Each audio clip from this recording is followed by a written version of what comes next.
Selamat pagi, terima kasih Ibu Tari dan rekan-rekan panitia untuk waktunya. Tentunya izinkan saya pertama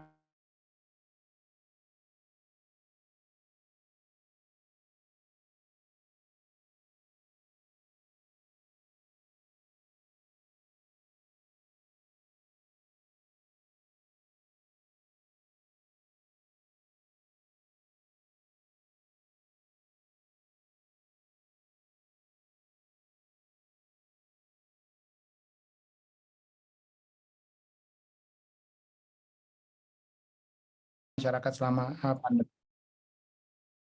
Mungkin boleh selanjutnya, baik rekan-rekan sekalian yang saya hormati. Jadi kalau kita lihat secara potensi, Indonesia itu memiliki potensi yang sangat luar biasa, di mana kita adalah negara keempat dengan jumlah penduduk terbesar di dunia. Kita memiliki lebih dari 270 juta penduduk saat ini.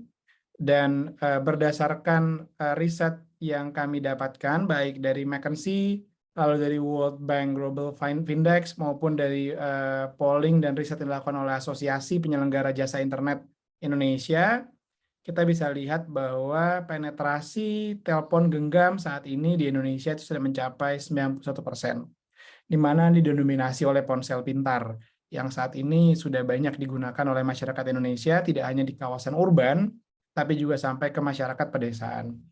Lalu yang kedua, pada tahun 2019, tentunya penetrasi internet kita di angka 64,8%. Tentunya saat ini pasti angkanya meningkat pesat dan lebih jauh lagi penetrasinya. Kalau di 2019 saja sudah ada di angka 64,8%. Penetrasi internet ini tentunya menjadi backbone dan tulang punggung daripada perkembangan ekonomi digital di Indonesia. Dan juga sebetulnya ini didorong atau dari program pemerintah yang memang menggencarkan adanya jaringan internet palaparing misalnya, untuk bisa menjangkau sebanyak mungkin wilayah di Indonesia bisa terkoneksi dengan internet yang stabil, yang cepat, dan tentunya bisa dapat diandalkan. Berikutnya juga kalau kita lihat penetrasi bank itu di angka 49%. Artinya memang masih di bawah 50%, tapi ini kan memang datanya bergerak terus cukup pesat, apalagi di masa pandemi kemarin cukup banyak berkembang adanya misalnya bank digital, lalu dengan munculnya misalnya juga potensi yang bisa didapat dari e-wallet dan sebagainya, maka tentunya penetrasi produk-produk perbankan atau produk-produk keuangan ini meningkat dengan pesat seiring dengan terus berkembangnya ekonomi digital di Indonesia. Namun dari angka-angka ini kita bisa lihat yang menarik bahwa penetrasi e-commerce ini masih di angka 5%. Jadi memang ini sebetulnya masih potensi yang cukup besar. Kalau kita lihat dari 270 juta penduduk yang ada saat ini, ternyata penetrasi e-commerce kita masih 5%. Ini tentunya masih agak rendah apabila dibandingkan dengan India atau China misalnya, itu penetrasi e-commerce sudah cukup tinggi. Tentunya memang selain daripada mereka memulai lebih dulu dibanding kita, kalau di China mungkin ada Taobao, lalu juga ada Alibaba dan sebagainya, itu tentunya memang memulai lebih dulu dari kita di Indonesia. Tapi dari apa namanya, kita juga melihat bahwa dengan potensi ini diharapkan bahwa memang dengan angka 5% ini terus meningkat, dan nanti ada di paparan berikutnya mengenai dampak-dampak yang sudah kami ciptakan ataupun secara ekonomi digital tercipta begitu ya di Indonesia. Selanjutnya, nah ini kalau kita lihat memang Bapak Ibu sekalian, bahwa kita bisa melihat saat ini ekonomi digital itu merupakan lokomotif baru dalam pertumbuhan ekonomi di Indonesia. Kita bisa lihat bahwa target dari pemerintah terhadap kontribusi ekonomi digital terhadap PDB kita itu di 2030 ditargetkan di 18%. Ini tentunya memang menggambarkan bagaimana sebetulnya juga pemerintah dalam hal ini misalnya kementerian terkait maupun presiden sendiri sudah menargetkan bahwa ke depan ekonomi digital harus terus bertumbuh dan akan menjadi salah satu lokomotif baru daripada pertumbuhan ekonomi kita di Indonesia. Meskipun targetnya memang cukup tinggi dan kita on track menuju ke arah sana, tapi memang ada satu dua, mungkin lebih ke arah tantangan kalau kita bilang daripada kendala ya, karena kami di Tokopedia selalu percaya bahwa setiap tantangan ada solusinya, sehingga memang kita harus mencari solusi terbaik untuk nanti bisa melihat dan membantu lebih banyak masyarakat Indonesia untuk bisa memanfaatkan atau merasakan dampak dari pembangunan ekonomi digital. Kita lihat misalnya saat ini tingkat digitalisasi UMKM masih di bawah target ya, di mana ini masih didominasi oleh skala mikro dan cenderung terkonsentrasi pada kanal tertentu begitu. Jadi kalau misalnya kita, saya yakin lah pasti teman-teman di FEB Undip juga mungkin lebih di Universitas Brawijaya mungkin lebih jauh lebih paham gitu ya dibanding kami terkait dengan bagaimana UMKM itu menjadi lokomotif daripada ketahanan perekonomian Indonesia saat di masa pandemi kemarin. Kita bisa bertahan mungkin juga karena teman-teman UMKM juga terus bertahan. Ini sudah dibuktikan di beberapa krisis sebelumnya, di 2008 misalnya, ataupun di periode sebelumnya bagaimana UMKM mampu bertahan dan menjadi penopang tatanan ekonomi kita. Tapi kalau di masalah ekonomi digital kita bisa lihat bahwa 22,7% UMKM dari jutaan UMKM kita itu baru memanfaatkan platform digital, di mana 94%-nya adalah penjual yang merupakan skala ultra mikro, dan saat ini memang masih terfokus di kanal-kanalnya dalam media sosial. Jadi memanfaatkan seperti Facebook, lalu Instagram, dan sebagainya itu lebih dari 80%. Tentunya ini memang menjadi kendala bahwa salah satunya tantangannya adalah kalau di media sosial itu kan memang trust level antara penjual dan pembeli itu kan juga tidak cukup tinggi, lalu juga sisi keamanan transaksi dan lain sebagainya. Ini berbeda apabila memanfaatkan platform digital seperti e-commerce seperti Tokopedia, di mana tentunya ada faktor-faktor pengaman tambahan baik untuk bisa menjaga keamanan daripada transaksi antara pihak penjual maupun pihak pembeli yang nantinya akan memberikan trust level yang jauh lebih tinggi dibandingkan dengan misalnya di media sosial. Namun memang saat ini karena masuk ke media sosial itu mungkin bisa campur sama akun pribadinya dan sebagainya, maka ini sangat terfokus saat ini kita UMKM kita berjualan di kanal media sosial begitu. Selanjutnya, kalau tadi kita bicara bahwa ekonomi digital itu bisa menjadi salah satu lokomotif ke depannya dengan target PDB 2030 18% dari ekonomi digital, maka selanjutnya kita bisa lihat bahwa bagaimana skema atau bentuk ke depan agar ekonomi digital ini bisa menjadi jembatan menuju kesejahteraan masyarakat Indonesia. Kita bisa lihat saat ini saya bagi beberapa hal, ada permasalahannya, lalu alternatif solusinya, bagaimana bentuknya. Kita permasalahannya mungkin saat ini yang kita hadapi adalah perlambatan pertumbuhan ekonomi ya, berbagai macam bentuk tantangan saat ini baik di level regional, level nasional sendiri kita maupun sampai di level global dengan berbagai macam bentuk tantangan terbaru seperti ada dampak daripada invasi Rusia ke Ukraina misalnya, lalu juga dampak-dampak dari kenaikan harga energi. Tentunya ini secara tidak langsung maupun langsung adalah memperlambat pertumbuhan ekonomi kita. Lalu alternatif solusinya apa? Tentunya dengan memanfaatkan ekonomi digital untuk bisa mengakselerasi, salah satu solusi adalah untuk mengakselerasi pertumbuhan ekonomi. Sebagaimana tadi peran dari atau target dari pemerintah kita. Dengan bentukan bisa berbagai macam jenis platform digital dan ekosistem yang dibutuhkan. Nah, yang pertama, saat ini memang permasalahannya adalah terbatasnya akses terhadap konektivitas dan informasi untuk para pelaku UKM di Indonesia. Pertama, adanya banyaknya wilayah yang tidak terjangkau akses rantai pasok barang dan pasar. Ini sangat penting karena akses rantai pasok barang dan pasar itu merupakan akses utama untuk para pelaku UMKM untuk bisa terus mengembangkan dan bertumbuhkan bisnisnya. Yang kedua, tentunya ada ketimpangan yang tinggi dengan Gini rasio. Tentunya ini data BPS terus update ya. Lalu yang ketiga juga penduduk miskin atau mungkin di kategori kurang mampu itu atau hampir miskin itu mayoritas berada di sektor informal. Nah, ini tentunya menjadi tantangan sehingga mengakibatkan terbatasnya akses terhadap konektivitas dan informasi untuk bisa melakukan percepatan dari pertumbuhan ekonomi kita. Lalu sisi yang kedua adalah terbatasnya akses terhadap sumber daya, di mana yang pertama adanya hambatan akses permodalan dan produk finansial lainnya. Saat ini misalnya kalau pelaku UMKM, contohnya meminjam uang ke bank misalnya, tentunya ini terkadang tidak memenuhi persyaratannya. Padahal sebetulnya akses permodalan ini juga menjadi kunci untuk para pelaku UMKM dapat men-scale up bisnisnya. Dan ini saya rasa juga sekarang pemerintah sudah mulai concern ke arah sana. Nah, yang berikutnya adalah mengenai literasi finansial yang rendah daripada pelaku usaha kita yang sudah memanfaatkan ekonomi digital. Ini juga menjadi tantangan. Terkadang misalnya mengembangkan usaha sudah sampai di tahapan scale up, sudah dapat permodalan, lalu dompetnya masih di satu atau pembukuannya masih di satu. Yang paling banyak kami temui di lapangan adalah keuntungan atau profit itu digunakan juga untuk misalnya membelikan mainan anak, mau beli handphone baru dari dompet yang itu.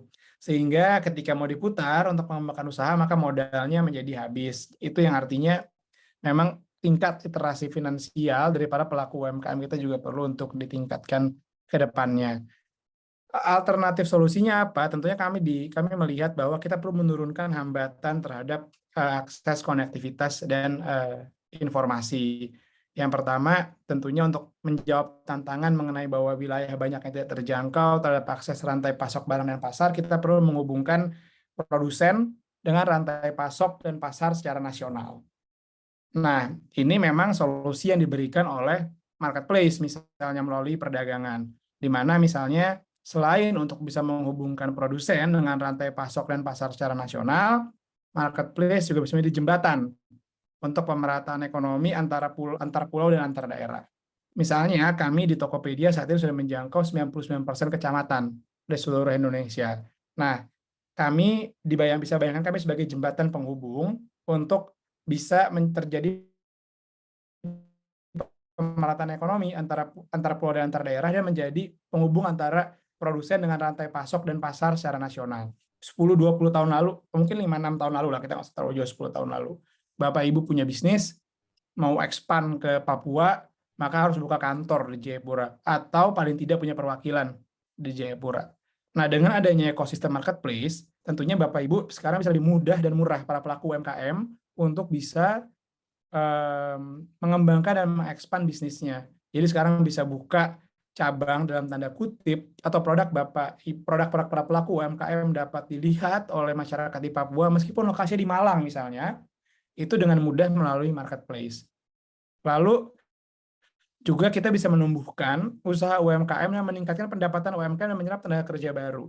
Saya baru kemarin dari Surabaya, saya pulang dari Surabaya, saya pagi ada hari Selasa pagi saya ada acara dengan pelaku usaha perempuan di Surabaya, kebetulan dihadiri oleh Mbak Arumi, Ketua Dekranasda Provinsi Jawa Timur.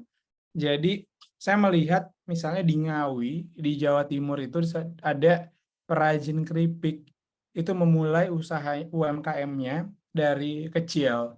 Bapak Ibu sekalian dan teman-teman mahasiswa sekalian, mulai dari kecil, dari cuma 2-3 karyawan. Sekarang dia sudah memberdayakan ratusan perempuan untuk membantu mengembangkan usahanya, karena sekarang saat ini sudah lebih dari 7.000 produk dia laku secara digital di Tokopedia.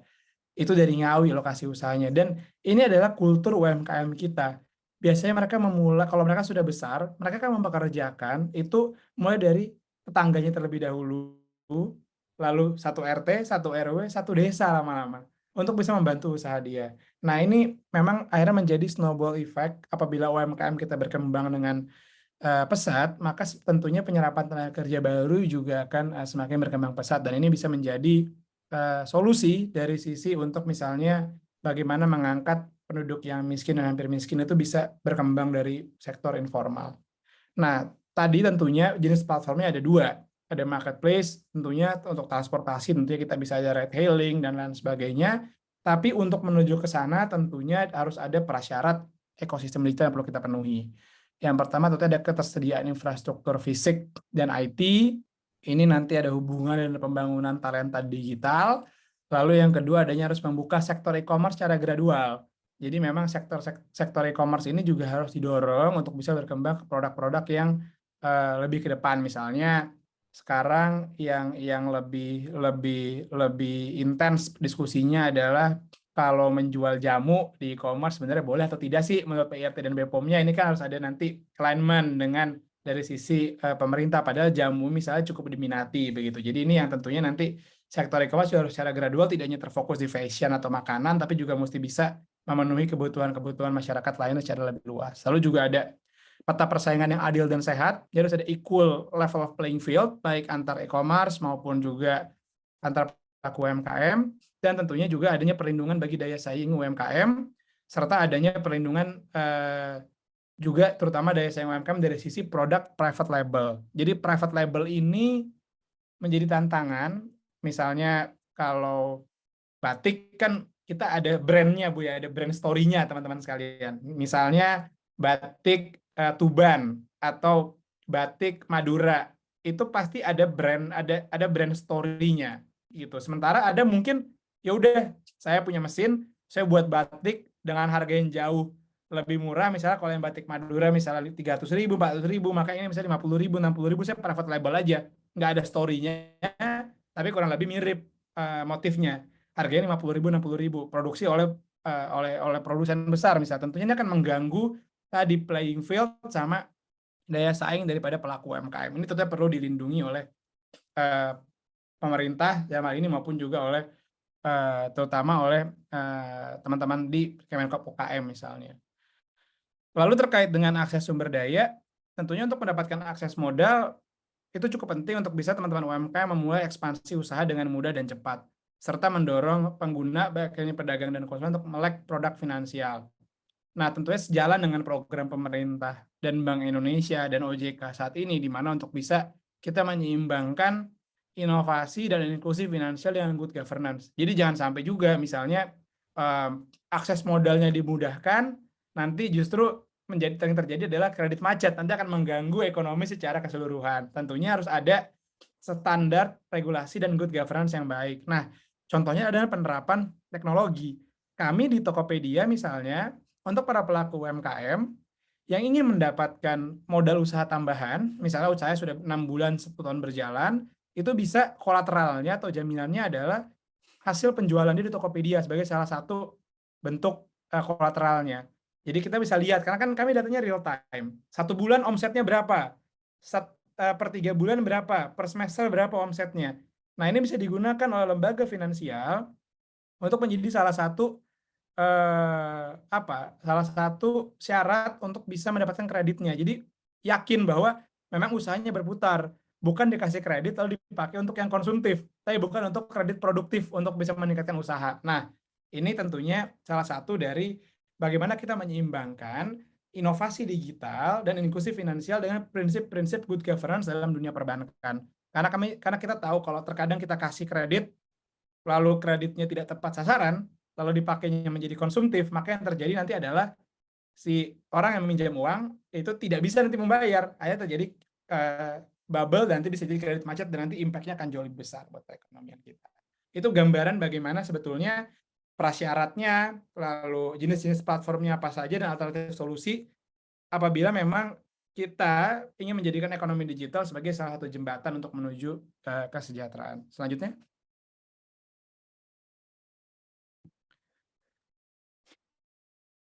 Nah, ini ada 3 fondasi utama untuk dalam pengembangan ekonomi digital. Yang pertama adalah tentunya talenta digital itu sendiri. Inisiatifnya tentunya kita bisa pengembangan talenta lokal untuk dapat menjadi magnet talenta global. Kita bisa lihat action-nya di sini. Yang pertama, tentu kita bisa lakukan pelatihan dan program pemagangan langsung dengan industri bekerja sama dengan universitas. Saya rasa kalau di Brawijaya juga bagian dari program Kampus Merdeka, karena di semester kemarin ada intern di tempat kami, kebetulan di tim kami, itu juga berasal dari Universitas Brawijaya melalui program Kampus Merdeka. Jadi memang ini sebetulnya salah satu bagaimana kita bisa mengembangkan talenta digital lokal melalui program pemagangan langsung industri. Kerjasama dengan universitas, karena universitas adalah kawah candra di mukanya, tentunya melalui program Kampus Merdeka, maka bisa di bridging langsung untuk bisa bertemu dengan kendala langsung di industri. Yang kedua mungkin melalui program kartu prakerja bagi masyarakat umum ya untuk meningkatkan kemampuan vokasionalnya misalnya. Nah, bagaimana Indonesia juga bisa menjadi magnet talenta global?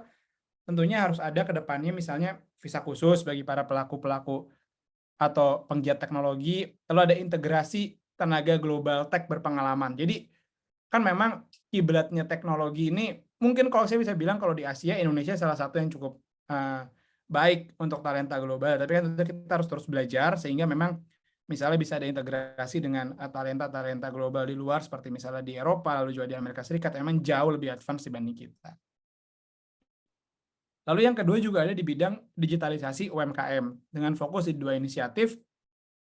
Yang pertama adalah kemudahan berusaha digital, yang kedua adalah kolaborasi terkait dengan onboarding UMKM. Untuk kemudahan berusaha digital, action-nya misalnya adalah menurunkan hambatan regulasi berusaha bagi UMKM digital.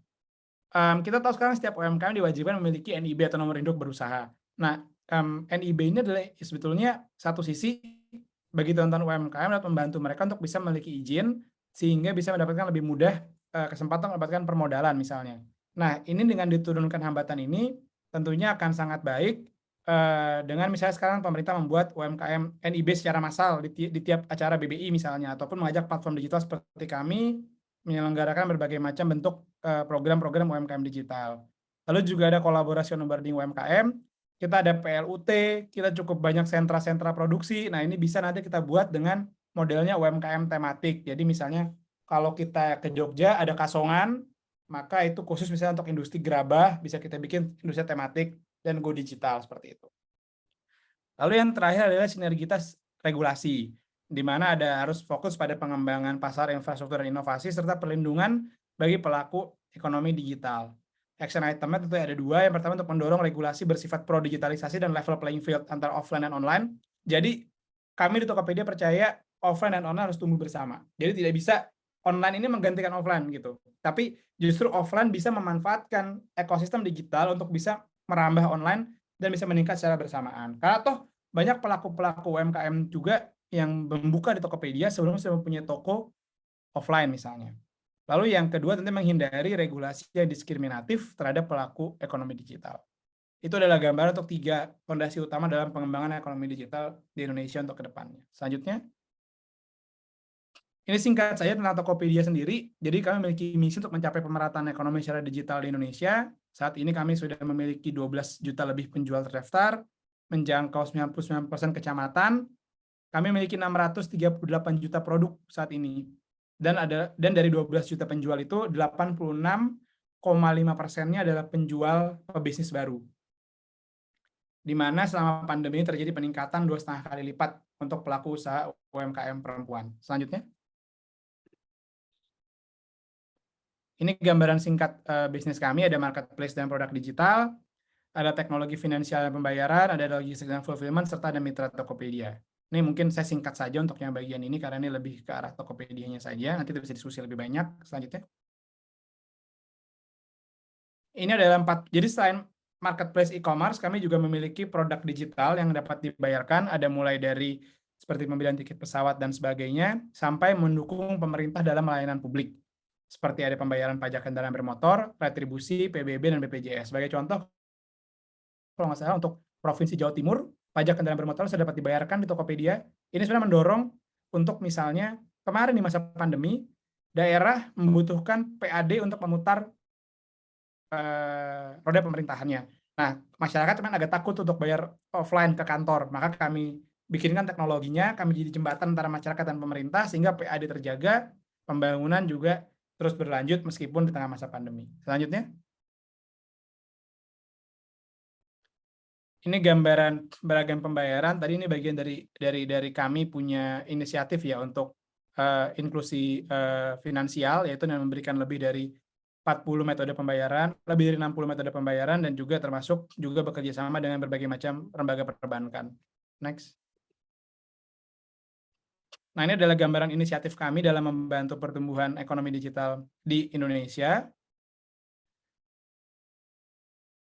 Ini gambarannya teman-teman sekalian, Bapak Ibu dosen yang terhormat, serta teman-teman mahasiswa. Jadi kami ada 3 inisiatif utama. Yang pertama adalah digitalisasi UMKM, di mana saat ini kami telah mendigitalisasi sebanyak 3,8 juta UMKM di Indonesia untuk go digital sejak pandemi dimulai sejak 2020 itu terus bertingkat. Lalu ada digitalisasi pasar rakyat, saat ini ada lebih dari 10 pasar tradisional yang sudah terintegrasi dengan Tokopedia, dan ada lebih dari 2.700 pedagang pasar yang berjualan melalui Tokopedia. Lalu juga ada 400 warung di 6 daerah yang sudah terkoneksi dengan Tokopedia.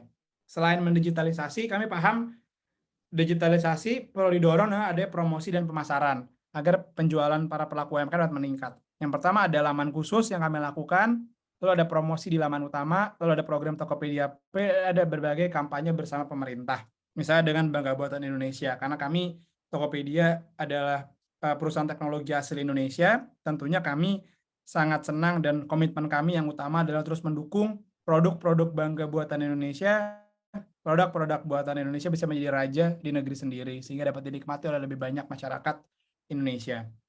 Lalu yang terakhir adanya sinergisitas regulasi. Kami paham pelaku UMKM juga perlu mengikuti regulasi yang ada, maka kami yang pertama melingkan pendaftaran nomor induk berusaha dari aplikasi Tokopedia. Sehingga saat ini pelaku UMKM yang berjualan di Tokopedia dapat dengan mudah untuk bisa membuat NIB melalui Tokopedia dan difasilitasi oleh Tokopedia karena kami bekerja sama dengan Kementerian Investasi dan PKPM serta Kemenkop UKM. Artinya pelaku UMKM dapat dengan mudah melalui OSS untuk bisa membuka NIB dan secara gratis. Lalu yang kedua adanya juga fasilitasi SPP PIRT misalnya, khususnya bagi para pelaku UMKM makanan minuman. Ini kami lakukan secara reguler di tiap kota dan gratis bekerja sama Dinkes setempat. Karena memang kalau di luaran mereka mesti membayar, kalau dia sudah ikut dengan Tokopedia ini salah satu fasilitas yang kami berikan yaitu SPP PIRT gratis, sehingga tadi kepercayaan dari para pembeli bisa jauh lebih meningkat karena izinnya lengkap, transaksinya aman, terregister di NIB, itu menjadi salah satu bentuk daripada kami untuk meningkatkan kepercayaan para pembeli maupun penjual di Tokopedia. Karena memang kami percaya di Tokopedia, bisnis kami adalah bisnis kepercayaan, sehingga kepercayaan tersebut harus terus kami tingkatkan dengan mengikutkan UMKM kami terhadap fasilitas perizinan yang dimiliki oleh pemerintah. Selanjutnya. Nah, kenapa kami memang fokus juga ke ekonomi daerah harus dikembangkan secara digital, tidak dari sisi nasional aja. Kita bisa melihat bahwa sektor UMKM ini merupakan sektor yang paling terkena dampak akibat COVID-19, di mana mayoritas UMKM mengalami penurunan omset sampai dengan di atas 30% setelah pandemi COVID menurut data dari Kata Data Insight Center. Dan melalui program pengembangan ekonomi daerah secara digital, kami ingin menjadi bagian dalam menghidupkan kembali UMKM serta mendorong percepatan pemulihan ekonomi secara nasional.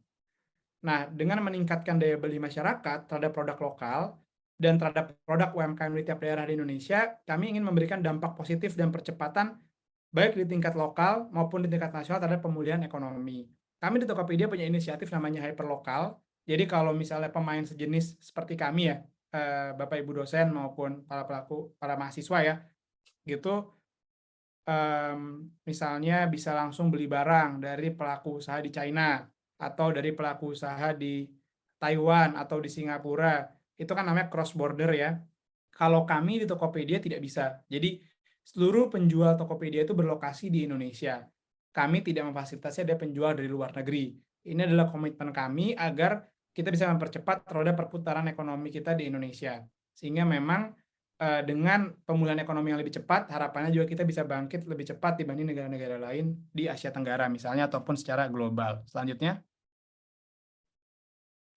Nah, ini peran kami dalam pengembangan ekonomi daerah secara nasional, secara digital. Yang pertama adalah membantu pemerintah daerah dalam memulihkan ekonomi dengan memberikan kesempatan kepada para pelaku UMKM untuk dapat tetap berkarya dan berjualan secara digital. Kemarin 2020-2021 banyak yang tokonya sepi dan sebagainya, kami bantu untuk mereka bisa terus berjualan secara digital karena daftar di Tokopedia itu gratis dan hanya 5-10 menit, jadi cukup cepat bisa langsung berjualan setelah itu. Lalu yang kedua, kami melakukan berbagai macam terobosan seperti tadi saya sampaikan di awal. Ada misalnya pasar tradisional, kami digitalisasi, jadi bisa beli cabai, beli sayur mayur itu dari Tokopedia, dari pasar tradisional dikirimnya. Harganya sama seperti di pasar, dan ini buat pemerintah lebih mudah untuk mantau harga inflasi sebetulnya. Lalu ada kolaborasi toko bersama dengan pemerintah daerah, lalu juga ada dukungan bagi para perajin Dekranasda, dan juga kami memiliki gudang pintar bagi pelaku UMKM di tiap-tiap provinsi. Misalnya untuk ke Jawa Timur kami punya di Rungkut, dan di Wosowilangon. Tadi saya sampaikan di awal, permasalahannya adalah akses pasar dan rantai pasok. Nah, untuk mempermudah itu, kami membuka gudang-gudang pusat distribusi besar di tiap-tiap provinsi untuk bisa mengumpulkan jadi hub, jadi misalnya dari Malang, dari Ngawi, itu dikumpulkan di 2 gudang kami. Kapasitasnya kalau yang di Wosowilangon itu bisa sampai 200.000 produk kami kirimkan per hari. Itu 20.000 hektar, itu untuk memberikan pusat distribusi bagi Jawa Timur, sehingga bisa lebih cepat lagi untuk bisa rantai pasok berputar untuk produk-produk UMKM asal Jawa Timur. Lalu ada dukungan promosi dan kampanye berkala bagi UMKM daerah, dan juga kami memberikan pendampingan secara berkelanjutan. Kami ada pelatihan, ada kelas maju digital yang kami namakan kelas maju digital itu untuk bisa memberikan kesempatan bagi para pelaku UMKM untuk bisa berkembang, tidak hanya penjualannya, namun juga kemampuan SDM-nya. Begitu. Masuk juga kemampuan SDM untuk bisa berkembang dengan jauh lebih luas lagi. Selanjutnya,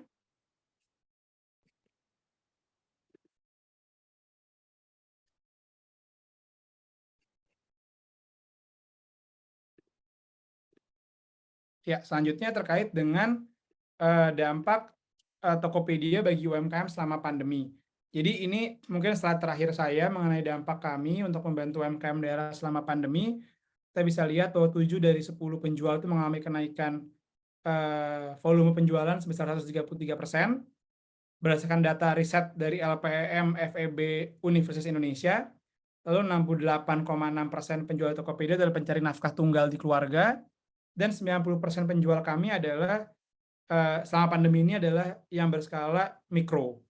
Jadi ini gambarannya dampak dari bantuan program atau pengembangan ekonomi digital yang Tokopedia lakukan selama pandemi, di mana e-wallet terverifikasi dan mobile internet banking itu menjadi 2 produk keuangan yang banyak didaftarkan oleh pengguna selama pandemi, dan 3 provinsi dengan peningkatan penjualan terbesar di Tokopedia selama pandemi ini ada di NTB, Sulawesi Tengah, dan Sulawesi Selatan. Bahkan ini sudah sampai di luar Jawa ya, provinsi yang untuk peningkatan penjualan terbesarnya. Nah, untuk provinsi dan peningkatan jumlah pelaku usaha tertinggi, artinya yang paling banyak masuk UMKM-nya ke Tokopedia itu ada di DKI Jakarta, Yogyakarta, dan Bali.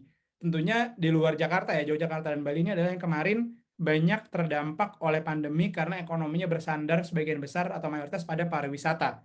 Nah, ketika pariwisata kemarin turun, kami masuk di sana bahwa orang bisa membeli produk kopi asli Bali tanpa perlu datang ke Bali, tapi dikirim langsung dari Bali. Nah, ini adalah gambaran dari riset LPM FEB UI mengenai dampak Tokopedia bagi UMKM selama pandemi. Dan memang kalau tadi kita kaitkan dengan program-program ekonomi digital pemerintah, we are on the right track untuk menuju ke sana, tapi ini adalah proses tentunya. Dan prosesnya harus dikawal dan didukung baik oleh kami di pelaku industri, oleh akademisi dari dari universitas, dalamnya misalnya satu dari Universitas Brawijaya, lalu juga dari pemerintah dan pelaku UMKM itu sendiri. Jadi memang ini harus kolaborasi bersama, kata kuncinya, karena kami percaya di Tokopedia untuk kita bisa bersama keluar dari pandemi ini, kita harus berkolaborasi dengan semakin banyak pihak. Kalau misalnya dulu mungkin triple helix atau quadra helix, sekarang mungkin sudah sampai di pentahelix atau di helix selanjutnya, bahwa semakin banyak kolaborator, kita membuktikan semakin banyak juga peluang yang bisa kita ciptakan untuk bisa membantu dan menyukseskan ekonomi digital di Indonesia. Dan saya rasa metode kolaborasi ini adalah metode yang tidak asing ya bagi kita di Indonesia, karena kita sudah cukup sering mendengar kata gotong royong. Untuk itu kami di Tokopedia selalu percaya gotong royong itu kunci kita untuk bisa bersama. Mungkin itu dari saya terkait dengan materi kami mengenai sedikit landscape Tokopedia untuk bisa membantu mendorong pemerataan ekonomi secara digital dan juga mendorong pemulihan ekonomi di Indonesia, dan gambaran mengenai kondisi terkini kira-kira terutama di pelaku UMKM yang berjualan di marketplace seperti apa. Sangat senang bisa berbagi dengan teman-teman di Universitas Brawijaya hari ini. Sekali lagi terima kasih atas perhatiannya. Mungkin kita bisa berdiskusi setelah ini. Tentunya akan banyak insight yang bisa kami dapatkan juga dari teman-teman, baik dari Bapak Ibu dosen yang saya hormati maupun rekan-rekan mahasiswa dari Universitas Brawijaya yang saya hormati. Saya kembalikan ke Ibu Tari yang terhormat selaku moderator. Terima kasih. Wassalamualaikum warahmatullahi wabarakatuh. Sebelum saya akhiri, izinkan saya memberikan sedikit kesimpulan untuk webinar hari ini. Jadi, Indonesia memiliki potensi yang sangat luar biasa. Penggunaan internet sudah sangat umum gitu ya, di berbagai kegiatan kita sehari-hari gitu ya, apalagi untuk adik-adik yang sangat sudah mengenal, penggunaan internet. Pemerintah berharap ekonomi digital dapat menjadi lokomotif yang baru pertumbuhan ekonomi. Ekonomi digital dapat menjadi alternatif solusi dalam akselerasi pertumbuhan ekonomi. Ekonomi digital dapat menurunkan hambatan terhadap akses konektivitas dan informasi, serta menurunkan hambatan geografis dan finansial lainnya. Urgensi ekonomi digital ini mendorong diterapkannya 3 fondasi utama pengembangan ekonomi digital, yaitu talenta digital, digitalisasi UMKM, dan sinergitas regulasi, di mana Tokopedia sebagai salah satu platform marketplace terbesar di Indonesia mendukung 3 hal ini untuk dapat terlaksana. Baik, mungkin kesimpulan dari saya itu gitu ya. Saya ucapkan terima kasih kepada Bapak Emil Rizan karena telah sharing materi gitu ya yang sangat bermanfaat untuk adik-adik semua. Saya selaku moderator izin undur diri, saya serahkan kembali kepada MC kita hari ini, Mbak Fadila, dipersilahkan.